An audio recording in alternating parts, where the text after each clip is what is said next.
শিলাইদহ ভাবে আপনি ওদের, জোড়াসাঁকো ভাবে আপনি এদের। বিশ্বভারতী ভেবেছিল জর্জ বিশ্বাসের নন, আপনি তাদের। রবীন্দ্রনাথ, আপনি আসলে কার?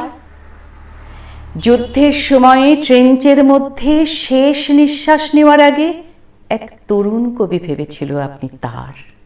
বক্তৃতার মাঝে আপনি যখন মাথা উঁচু করে দাঁড়ান, তখন একবারের জন্য হলেও মন্ত্রী ভাবেন আপনি তার। নতুন বৌঠান কি কোনোদিন ভেবেছিলেন আপনি তার? রানু, রবীন্দ্রনাথ, আপনি যে কার সে প্রশ্নের উত্তর বাঙালি আজও পায়নি। দাদামশাই ভাবেন আপনি গোরার রচয়িতা, আপনি তার। বাবা ভাবেন আপনি বানিয়েছেন শ্রীনিকেতন, আপনি তার। মা ভাবেন আপনার সুরেই বেজে ওঠে তার বীণা, আপনি তার।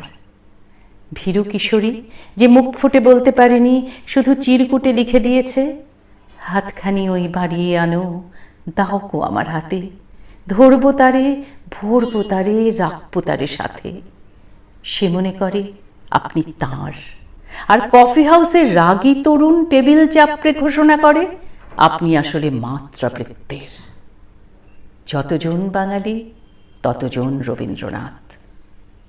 শুধু একদিন শিলাইদহের রবীন্দ্রনাথ আর জোড়াসাঁকোর রবীন্দ্রনাথের, বিশ্বভারতীর রবীন্দ্রনাথ আর জর্জ বিশ্বাসের রবীন্দ্রনাথের, দাদামশাইয়ের রবীন্দ্রনাথ আর বাবার রবীন্দ্রনাথের, আওয়েনের রবীন্দ্রনাথ আর মায়ের রবীন্দ্রনাথের, ভীরু কিশোরীর রবীন্দ্রনাথ আর রাগী তরুণের রবীন্দ্রনাথের দেখা হয়ে যায় সেদিন 25শে বৈশাখ।